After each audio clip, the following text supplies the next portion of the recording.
So would you ever think of having an audition for a lifelong partner for yourself? Hindi. For Sian. You know, natanong na rin yan sa akin eh. You know, pag kinailangan siguro ng sitwasyon, pero hindi naman siguro seryosong, katulad ni Rocco. Katulad ni Rocco, hindi yun seryosong gusto kailangan ko ng lifelong partner. Kailangan ko ng, kaya magpapadisyon. Hindi yun. Ang rason niya is kasi gusto niya makuha yung mana niya.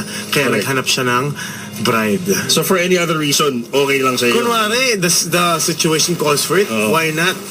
Oo, pero kasi ano lang naman yan eh. Just para maitawid lang yung nangyayari.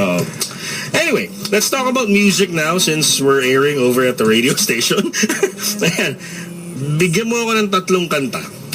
At least 3 songs na you listen to or you love listening to whenever you feel in love. Ako gusto ko yung number 1, Hero by Enrique Iglesias. Okay. Number 2, Yun. Okay. Yun, ganyan.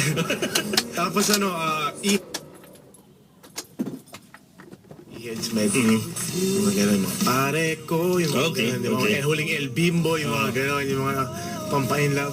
Tapos pangatlo, siguro, So It's You by Sian Lim. By Sian Lim.